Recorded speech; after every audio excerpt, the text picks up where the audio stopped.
Let's see here. We wanted to talk about things you can do when you can't ride, or how you can improve your riding when you can ride, right? And one of the subjects that might be interesting is core stability. Big topic. Big topic, exactly. Yeah, big topic not only in riding, but I guess in all sports and activities, and really in life, daily life, and what it actually is and what it actually means. And I think some of the misunderstandings about it would be useful to touch on. Yeah. What is effective core stability? Yeah, this is a really interesting subject, and you know, my own understanding has changed recently because of Catherine, because I thought that core stability was core strength, right? It's what everybody always says. You have to build up your abs and your back muscles. You have to be strong, you know. But it's not really accurate, right? Yeah, I think that it's not that it's not important to be strong. Of course, it's important to be strong for riding or for any other sport. It's important to be flexible, but the way that we perceive strength is often through contracting muscles, and that actually makes us shorter, and in many ways reduces our ability to balance ourselves in a dynamic activity like riding. So it's finding the right amount of tone in the muscles that allows us to be stable, but also allows us to have a flexible and dynamic balance and base of support, really, you know. And I think particularly as we're talking about the seat tonight, we're going to be talking about the pelvis, the legs which are in contact with the horse, and the feet. These are our bases of support, and these need to be both stable, but they need to be dynamic and movable. If you tense your muscles and you contract everything, you reduce your ability to adjust to this ever dynamic changing surface underneath you that is your horse. Yeah, I was just going to say, if you try very hard to engage your abdominal muscles and back muscles, you may realize that you can't move anymore, right? Then you're locked in somehow and rigid, and you can't follow the movement of the horse's back. You can't shape it, and you may also find that you can't breathe. That's exactly it. Yes, it happened to me at one point too. Where, you know, 30 years ago, my teacher said you need abdominal muscles. You need to use them, and I played with that, and then also tried to really engage them with everything I had. And then I realized it's really hard to breathe somehow. Yeah, absolutely. I mean, it's quite simple actually. If you engage, particularly your abdominal muscles, quite hard, your diaphragm literally cannot descend as fully as it needs to in order for you to have full breath. You know, as the diaphragm descends on your in-breath, your lungs fill, your diaphragm descends. It actually contracts weirdly as it descends. Your viscera move down towards your pelvis, and then everything retreats back up as you breathe out. If you tense everything around your abdomen, that isn't really very possible. And I think the one thing that that horses really don't like very much is when you hold your breath. I think they really feel that. They really feel that. Yeah, it sends all kinds of messages to the horse, because when horses hold their breath, they're usually scared or, you know, nervous. Exactly. Startled by something. And they probably think the rider is startled when we hold our breath, and then they think there's a reason to be worried, you know. Plus, then we can't, you know, follow the movement, and then the communication gets interrupted, and we might get in the way and interfere with the horse's movement, right? If we're not flexible anymore, so we prevent him from moving the way we would like. So, you know. Yeah, and I think that, you know, therefore maybe the aim of the session that we're talking about today is how can you develop this this way that movement is distributed very evenly throughout your torso. And that will feel like a terrific amount of stability. And the other thing is the sense that we are three-dimensional. Our torso is kind of like a cylinder. And if you visualize your torso as a cylinder, which starts at the neck and has wide ribs at, you know, at about the sort of middle chest level, narrow ribs at the top, and then this big basin of your pelvis, which is a solid bone. And then you've got these vertebrae of your spine, which are available for very subtle adjustments, so that your pelvis can always be ready to move you, to bring you back into balance through this suppleness and availability in the vertebrae of your spine. And that for me is this kind of dynamic stability that we're looking for Right. in riding. Yeah, that was a conundrum for me for a very long time, that you need to be stable in some ways, but you also need to be flexible. It's like, but how do you do that? Yeah. Where do you need to be stable? Where do you need to be flexible? Mm. How do you do that? How do you get there? That was a real, arduous process for me. Yeah. And nobody could explain it back then, No. So that was, and I think that, from our conversations, Thomas, I think what you developed through your own experiments, I mean, Thomas told me about these amazing physical experiments he did when he was riding. He kind of you really freed yourself from your teachers in a sense. Yeah, because they were not available, and I was so desperate. It's like I have nothing left to lose. It can't get any worse than it is. So what options do I have? And then I tried moving, and just basically try to explore the movement options I had, and then compared. When does the horse feel better? When does he feel worse? Right? And so I, developed my seat further that way. I thought, well, I have no human teacher available, but I have the horse. So the horse will now become my teacher, and I will have this sort of dialogue, is this better or is that better? Horse, tell me, what feels better to you, so to speak, Yeah, absolutely. And, I think how I view the process that you went through is that you embarked on a series of experiments in sensory perception. In other words, you got really, really aware of how you were moving. Right. And also you became very aware of what you were doing that wasn't helping you to move how you would want. Yeah. And you used your own perception rather than somebody else's judgment. Yeah, very, very true. Yeah, I couldn't do it externally. I couldn't by comparing, is that straight or is that not straight? It was more like, does the horse now feel softer and rounder, or is he now getting harder and stiffer? If I move this way, or if I sit more to the left or more to the right, if I tip forward, if I tip back. It's very basic in a sense. It's like, but I had no other option, right? So it was really sheer desperation. I wanted to get better, and I didn't know, if nobody can tell me, do this, then I'm stuck. Yeah. And I think so often in riding lessons I've had, and also in the other sports that I've been involved with in my life, is that my teachers had an awareness of one or two parts of the body. So all their lessons would revolve around those two parts, but then there was all the rest of it was left out. And often the things that had worked for them, in other words, they suddenly discovered that if they moved their right iliac crest in a particular way, that made them really balanced. They then taught to all their students. But actually, that was often because they had a particular habit and pattern of moving, which was a bit kind of asymmetrical, like all of us. And the thing which solved it was moving their right hip bone. But it isn't necessarily what's going to solve it for you guys, because your patterns and habits are different. Yeah, and the body is different. Yep. Size, weight, length, ratio of bone lengths to each other is different for every person. Yeah, that's why you can't always transfer it one to one, from one rider to another, from one person to another. No. Yeah.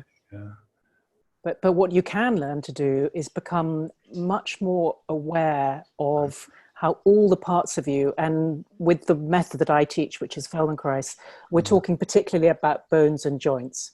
Not because muscles aren't important, but because it's a little bit easier to detect the relationship between bones, i.e.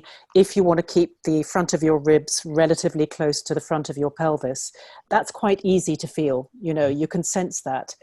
These are two kind of solid bony landmarks. And that's a little bit easier to feel than all the muscles that might be involved in doing that. So we tend to talk about bones. So the more you are aware of every bone in your body and how each bone moves in relationship to the next bone and how movement travels through your skeleton, it tends to become easier and easier to detect the places that you're fixing too much, the places that are too loose and floppy, and to be able to do something about it. Yeah, it's interesting that was a new concept for me too. In the past, I was much more muscle focused and muscle oriented and try to engage this muscle, relax that muscle and stuff. But I think you're right that it's easier actually if you look at it from the bone side, and then let the body choose the muscles that are necessary. So it might be easier to think I want to be move less here, I want to move more there, Yeah. Yeah. Yes, I think there's a classic one in terms of core stability is, riders are often encouraged to lift their pubic bone a little bit. And if you concentrate on finding the muscles that lift your pubic bone, it becomes a more complicated activity than just simply having the very clear intention of sensing your pubic bone and actually lifting it. It's that simple.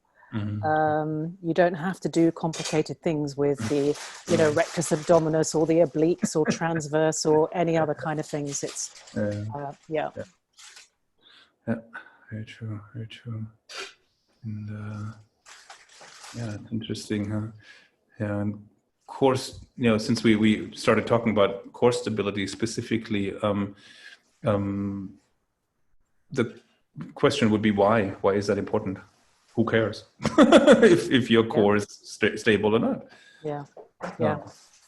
I think it's a funny one, actually. I think if you got rid of the idea of core stability and said that it's actually really important that you stay in good balance in order that you can orientate yourself in space easily, then that would be probably more useful than talking about core stability a lot. Yeah. I mean, one thing that I noticed back when I was busy experimenting is that there is a connection between core stability or stability of the lumbar spine and flexibility of the hips. Yes. I noticed that if the lumbar spine is too wobbly and unstable, then the hips tend to lock up. And then that had a domino effect. Yeah. In my case, I noticed that if my lumbar spine gets wobbly, my hips lock up and then my shoulders tip forward. And then everything falls apart, then the horse drops the back and inverts and I can't sit anymore and, that sort of thing. And then once I discovered that in myself, I looked in other riders for the same kind of chain reactions. And I saw it all over the place suddenly that happens to a lot of people. I'm not the only one. Yeah. So. And actually that's almost, for me, that point where you get too wobbly in the lumbar, for instance, and then your hips freeze up is the point where you lose balance. Exactly. So there's a sense in that moment, your body has an involuntary response to the falling reflex, where you will tense and contract your muscles which flex your hips. Right. So, rather than working on stretching your hip joints, work on your balance, and then you won't need to contract your. Yeah, it's true. The body can let go. Yes. And and apparently also the way our body is wired, we cannot just relax a muscle on command, but we have to find stability somewhere else so the body can let go. That's the thing I discovered in myself, and I saw it in students too, that if you can create the stability around the lumbar spine, then the hip joints move, more freely, and the body is no longer holding and contracting. Yeah, so you then develop this good support. Right. And actually, I think that also comes from that sense of the weight pouring down your legs, down through your knees for the more kneeling seat, and down into your feet. For a jumper seat, it would be a bit different. But it's that sense of weight going down gives you the sense of length and uprightness going up. So that's a really light feeling. You feel both stable because of the support from below, and you feel light and flexible because of the support. Right. Yeah. And something that's sort of maybe connected to that is that at some point I thought that, a body with a low center of gravity is more stable than a body with a high center of gravity. So I thought I need to find a deeper, lower point of support for the body. So when I support my weight with my seat bones, then my center of gravity feels high, and feels wobbly, and I feel like I'm stuck on top of the horse. I'm not sitting in the horse, right? And I felt like if I can get my point of support or area of support from somewhere below the horse's spine, I'll be deeper in the horse, and I'll feel more stable, and then more balanced as a result, and then it has this more positive chain reaction in a sense. And that's how I then got the idea of kneeling seat and sitting, spreading the weight out over the sides of the horse's ribs. Yeah. I think that's really interesting, isn't it? Because it's certainly true that the wider your base of support, or the greater your base of support, the more stable you are. Exactly. Yeah. if you only think of balancing on your sitting bones, you're going to be teetering around a little bit like a tightrope walker. Right. So as many places as you can find as places to support yourself from. Yeah, for sure. I'm sure you're going to feel much more stable and yeah.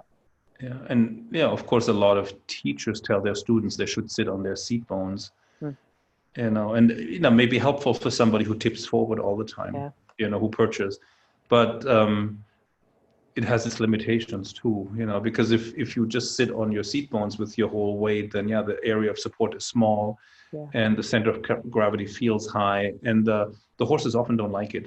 If all your body weight is focused on these two, small areas of the seat bones, then it's a lot of pressure coming, from above onto the horse's spine, and then a lot of horses will drop the back, and then they won't be able to go on the bit or through the back. And if you spread the weight out, then there's a lot less pressure per square inch, a lot fewer pounds per square inch than if all your weight is concentrated on the seat bone. So there's a different levels, different factors that play a role. Yeah, and I like that image of sinking deep, and it reminds me of the lessons that we did in one of the courses about imagining that you've got hose pipes going down your legs, and then you're filling the hose pipes with water, and the hose pipes go through your hip joints and then right down to your point of support on your stirrups. And you think of the energy and the flow of the water pouring down your legs, through your knees, through your lower legs. And that gives you a terrific feeling of this soft support, because it's the hose pipes and the water is a flow, isn't it? Right, exactly. And you're not tensing your legs to keep them still.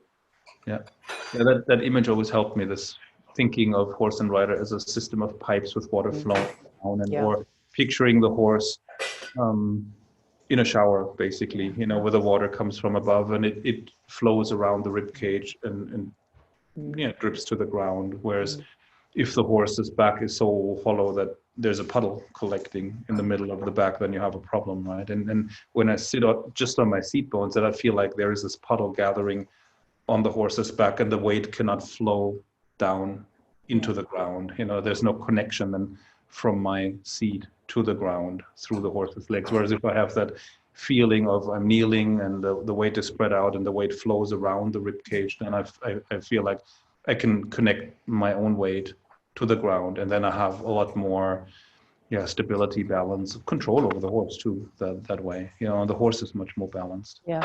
It's kind of interesting. And I imagine it's a pleasant contact of your body surface to your horse's body surface.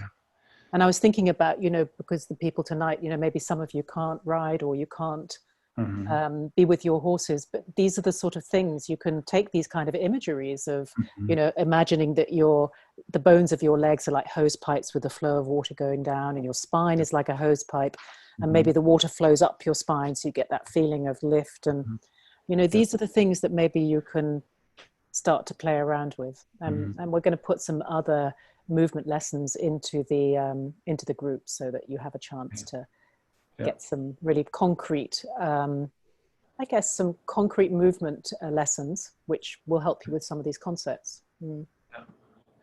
Yeah, exactly. So maybe we should mention that, since you're talking about the group, how can Feldenkrais help riders? That group.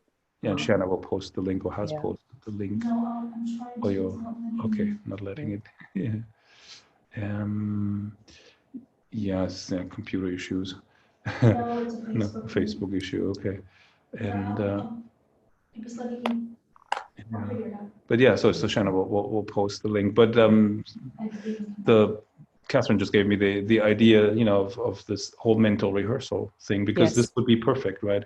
Absolutely. Thinking about these images, and then trying to picture what that would feel like. If your weight could sort of flow around, the horse drip to the ground, and if you as a rider feel like you're supported not just by your seat bones in the saddle, but you're supported by the ground, and you're supported by the largest possible area, which really includes the entire thigh, knee, butt cheeks, everything really, from the middle of the horse's back all the way around the ribs to the point where the horse's ribs are vertical, right? Just in a strictly physical sense.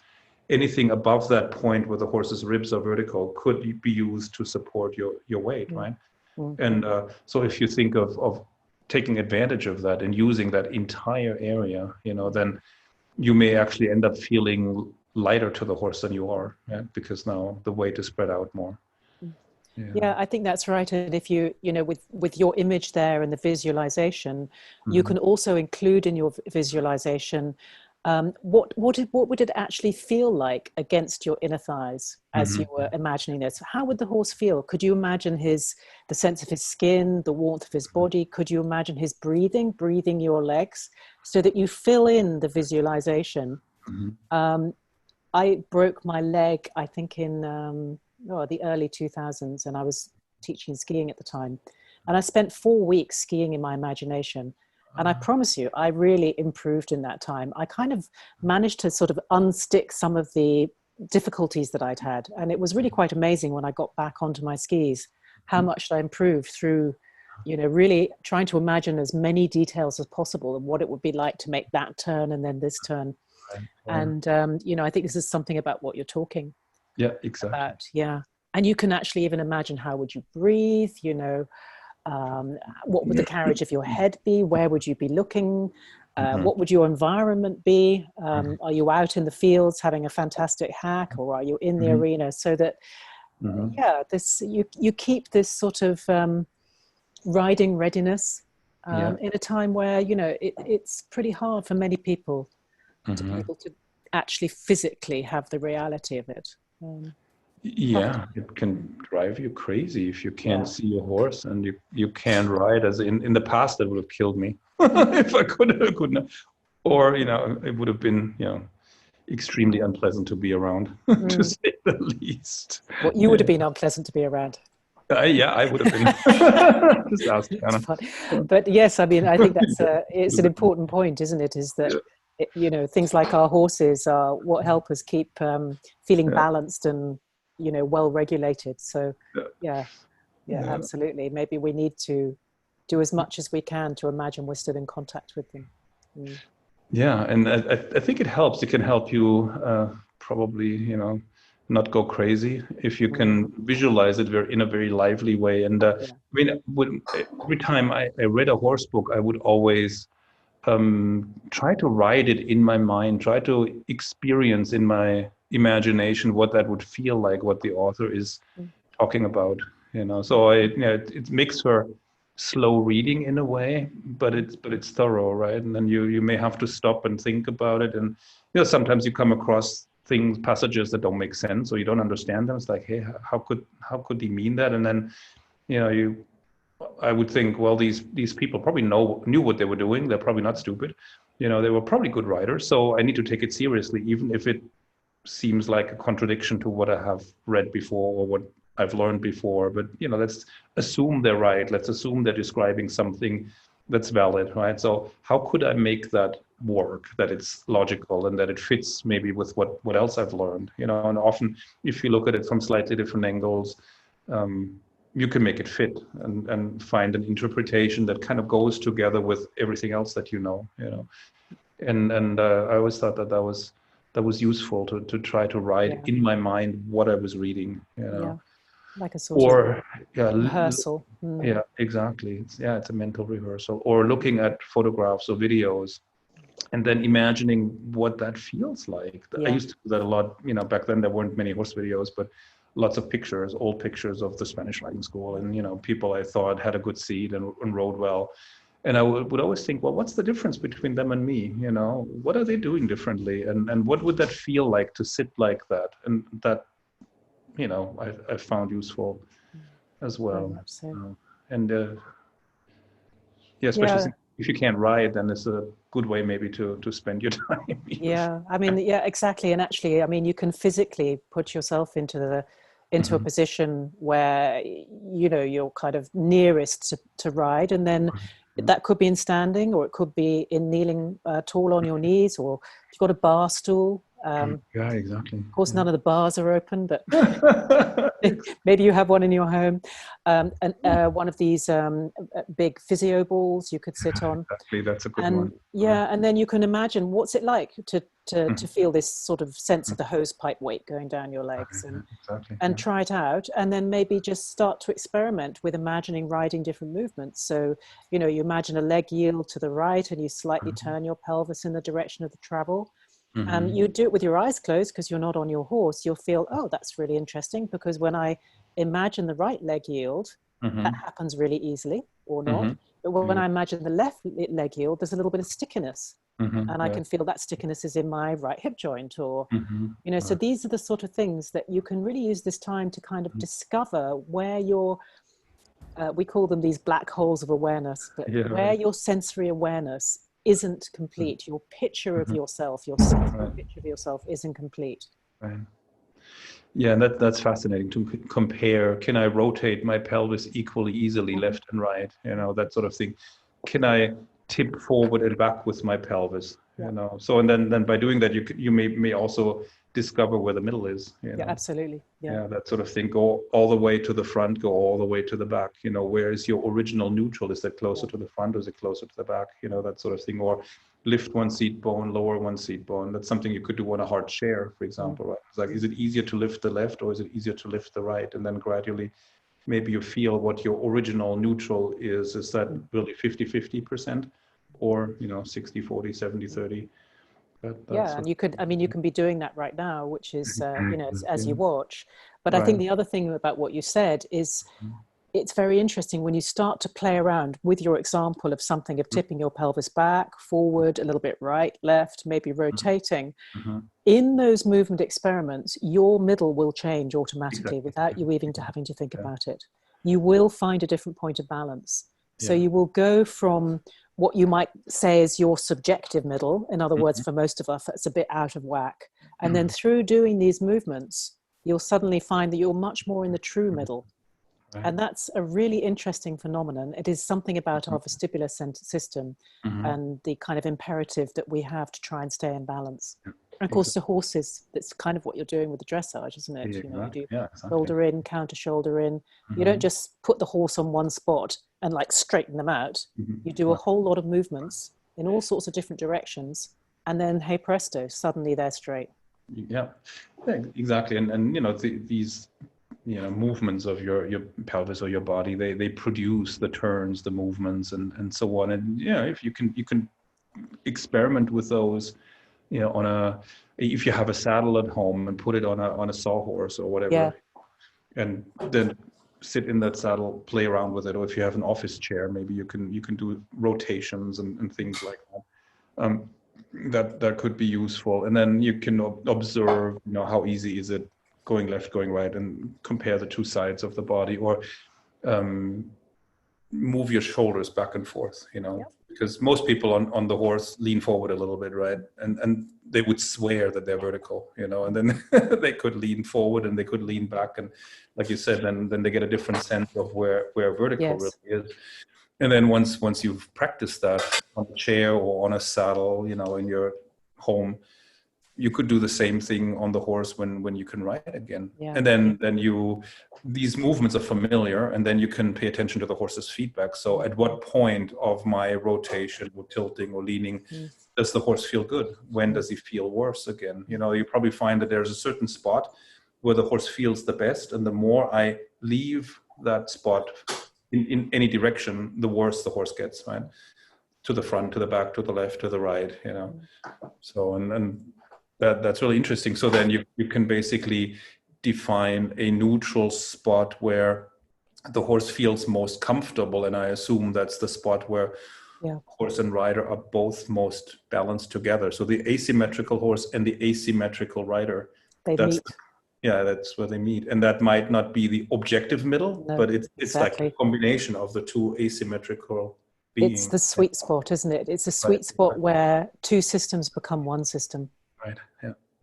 Exactly. And that in a way that is more important to find than the objective middle, because the objective middle may not help the horse, right? If the horse is crooked a certain way, the rider is crooked a certain way, but you rigidly now sit straight, because that's what the book says, then the horse may not go so well, because at the moment he needs something else to compensate for his crooked, and then maybe gradually both of you approach that objective middle, Yeah. So, and actually I was thinking a little bit about how you were describing this and that and going this way, and through that you are refining the sensation of balance. You are refining your own sensation of balance, and you will refine your ability to notice when you are in balance, and what are the little tiny sensory signals that tell you you're not in balance. Right. Yeah. Very, very true.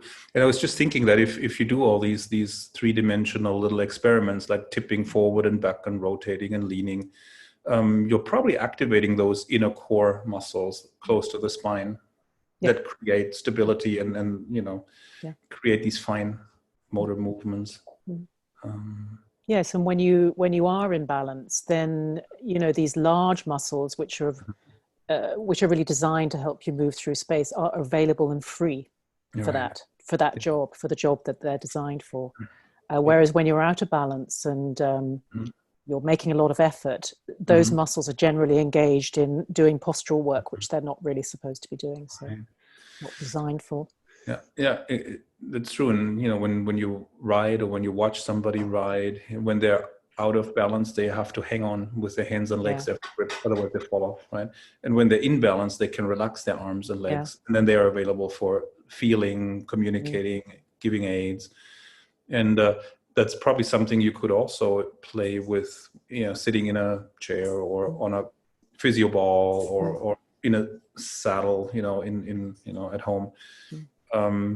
As you're doing these experiments, you might feel that there comes a point where you have to hold on to something, otherwise you fall off the chair, right? Or that sort of thing. And then there's a certain area of balance where you can relax your arms and legs, because now your spinal muscles take care of that, right? And that's kind of the goal for riding, to find a balance where you can relax your arms and legs without falling off, without holding on. Absolutely, right.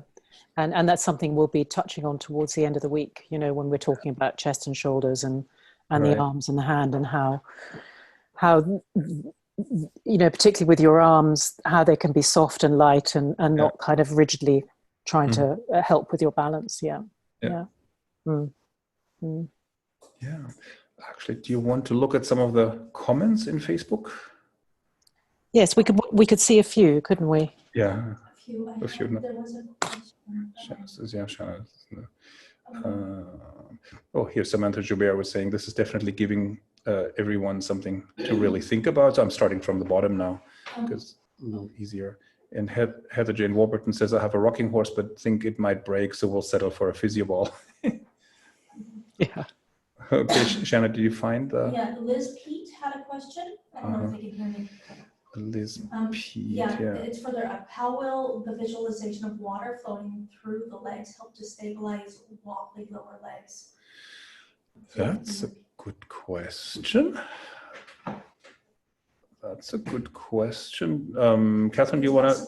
I didn't hear, sorry. So you can hear Shanna. So she said, how does the image of the water flowing through the pipes help stabilize wobbly lower legs? I think it's, for me, anyway, I can say my personal experience and teaching people that type of lesson, is that if I imagine a direction of energy downwards, that actually has the physical effect of me letting go of some muscles around my hip joints, which allow my legs to hang and have some weight.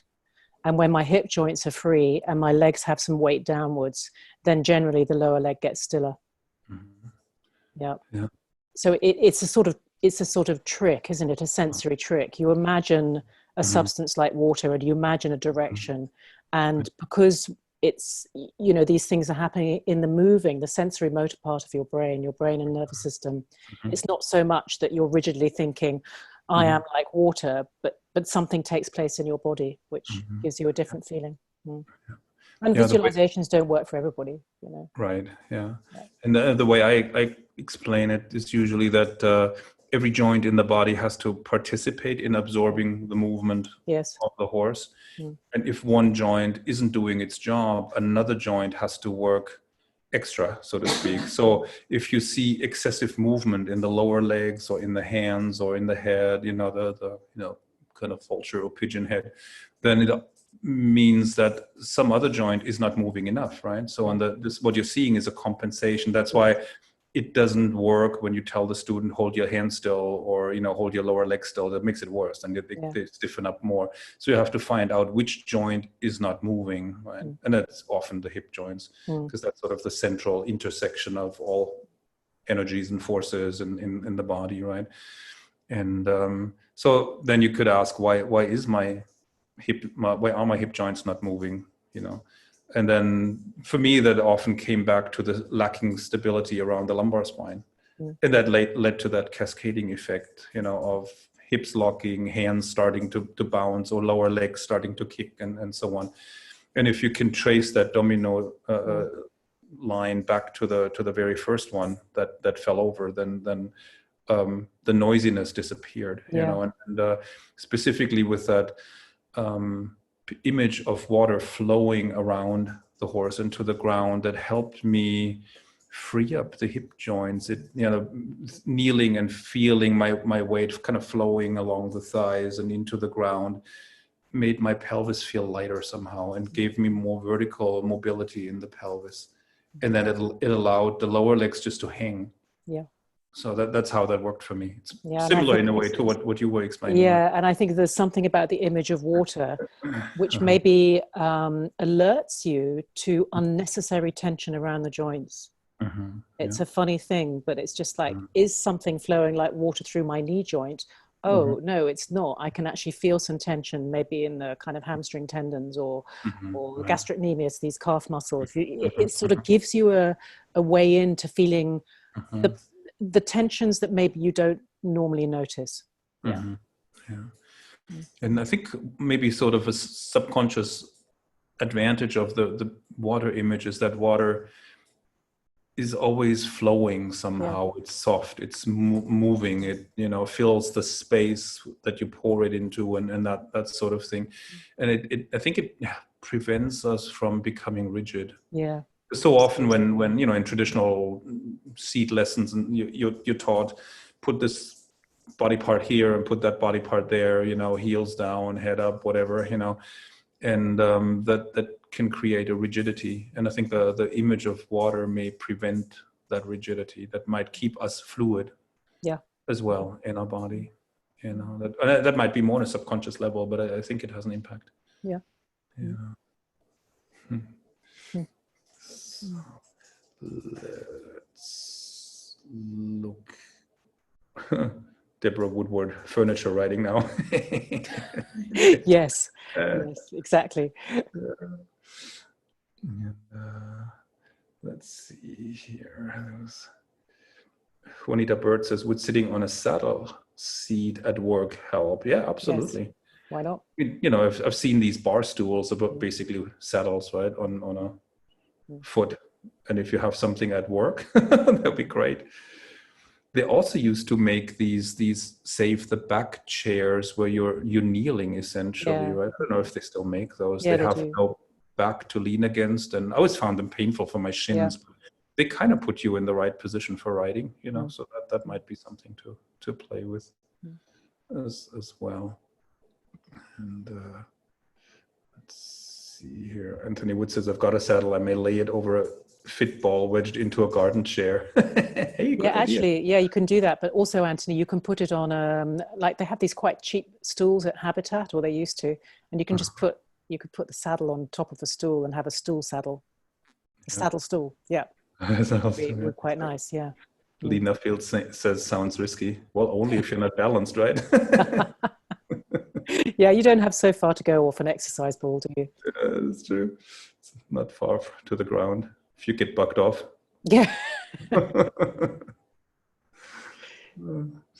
That's funny. And then Jean White said, any sort of bench, piano, picnic, or yes, I agree. Not too wide coffee table and a few thick pillows under the saddle can fill in for an actual horse. Yeah, absolutely. I agree. And I find round stools are better than on a round stool, you can kind of swivel your pelvis quite nicely. It's right. Yeah, exactly. And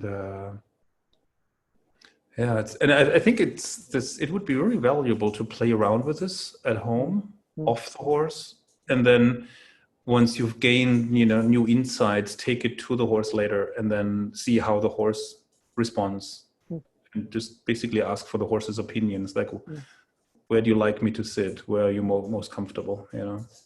For some people, they might have to send their horse an email. Well, once everything is over, Yeah. we can get to the horse. Yeah. And here Julie Graber says, objective middle may not help a horse a lot to mull over when teaching students on lesson horses things. Yeah, it's weird. It's maybe a little heretical, right? But if you think about it, if you think of horse and rider as both being asymmetrical, maybe in different ways, maybe in the same way, then in order for both to be balanced, you may not be able to sit in the objective middle to help the horse, but you can work your way towards there together with the horse. It's more of a process rather than flipping a switch and, okay, from now on I'm going to sit vertically. You may have to kind of approach this progressively with the horse. Yeah, and actually the idea that it's even possible for human beings to be symmetrical is just simply not true. There is nobody who is symmetrical. Right. I'm going to state that with pretty much absolute certainty. Yeah, no, you're right. Yeah, you can just reduce the asymmetry, right? Yeah. By working on yourself. Just same with a horse. And you can get to know your asymmetries, and you'll get to know the things that help you be less asymmetrical. Yeah. And certainly I'm a big proponent of doing stuff off your horse, so that when you get to your horse, you're in a pretty good state, rather than getting on your horse and using your horse to get you more symmetrical. Yeah, exactly. Yeah, the more you can do off the horse to become, more supple, more balanced, more flexible, more symmetrical, the easier it is on the horse. That's very true. Yeah. Yeah, and now we have these tools and techniques and strategies that 100 years ago we didn't have, or 50 years ago. Yeah. And so Shires Byerly says, love the water analogy. Good. Donna Aloya says, love the visualization, even just the energy of water going in which direction. Oh, good. And Elena Garova says, thank you for your lessons. I believe they're going to be really useful for my writing. Yeah, we hope so. Great. Yeah, I hope so. Yeah. Yeah. And Debbie Ray says, should I lengthen my stirrups for the kneeling leg? She says she rides with a short stirrup. If you tend to ride with jumping stirrups, you will have to lengthen your stirrups for the kneeling leg. If you can still get to the horse and ride, I would probably cross the stirrups over for 10 minutes and play with my seat and the leg position without stirrups, and then pick up the stirrups and then try to get my legs into the same place. And then you'll probably find that the stirrups are too short, and then you just let them out until you feel like, okay, now it feels the same way as without stirrups. Yes, it's funny, isn't it? As I was just thinking then, we've been talking about chairs and bar stools, is that a normal kind of dining room chair will put you in a chair seat. Right, exactly. So the angle of your hip to your torso is going to be 90 or somewhat a little bit less, whereas a bar stool, which is a bit higher, might give you more of the feeling of the weight going down through your knees, and then you can put your feet a bit further back underneath your hip joints. Yeah, it helps if the chair is a little higher. That Mariam says, every time I try the kneeling, my lower leg goes way back. How can I avoid that? Basically, you probably just have to relax the leg. Yeah, I think that would be something around tightness behind your knee. Probably something to do with your hamstrings engaging. Exactly. I was just thinking that too. Yeah, and so it's something about feeling where you're holding on a bit too much, and then seeing, can you let the weight of your lower leg go a little bit, so that the back of your knee is not held rigidly at a too short an angle, too small an angle. Yeah. And I think if you just relax the leg muscles as much as you can, once you're in the kneeling position, then the lower leg should hang almost in the right place without much effort. If the lower leg is too far back, then you're probably engaging the hamstrings too much. Yeah.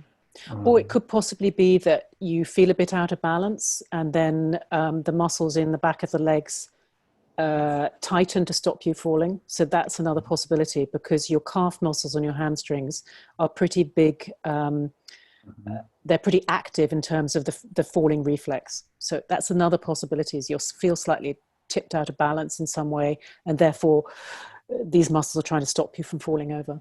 That's a good point. It could be that when you're trying to kneel, that everything tilts forward. I mean, I went through a phase like that too, and then you may have to, once the legs are in place, you may have to sink back or roll back onto your seat bones. That's what I had to do. Like I would put my thighs in place, basically roll them in and stretch the knees down. And then I was in a 2-point seat basically. And then I thought, okay, now keep the legs where they are, and now glide down into the saddle. So, you're sitting upright. Sometimes I had to do this in 2 phases or more. And the other people may have to do that too, that they start with one part of the body and then try to go from there to the other body parts. That could be. And then Natasha Jones says, what about Balimo stools? They would work too. I was thinking that. I think so. They're good things. Yeah. Whoever has those at home, that could be, very, because they're so mobile, in all directions. And Francis Seisemel says, do you use this image of water without a conscious thought? Good question.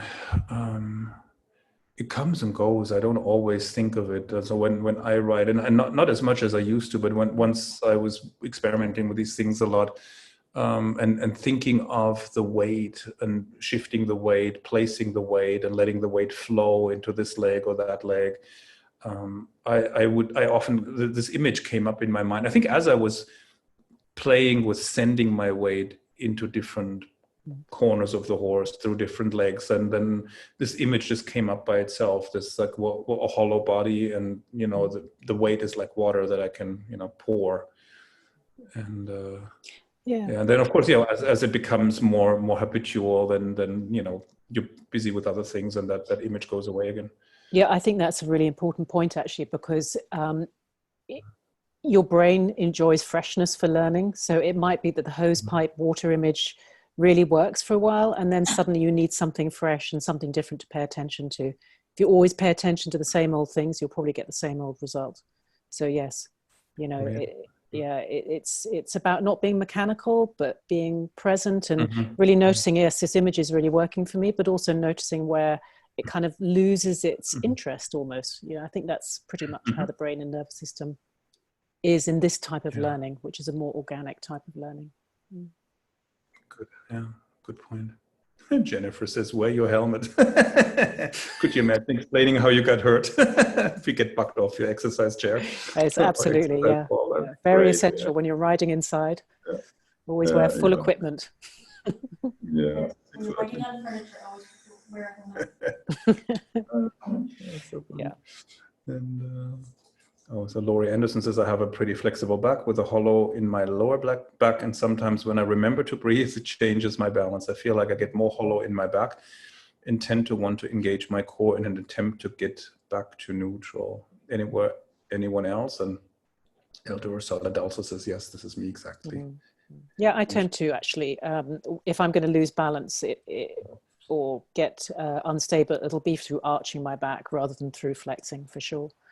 And I've got various ways of addressing that. One of the things which really helps to me is not to worry too much about what my back is doing, but to think about what my head and my pelvis are doing.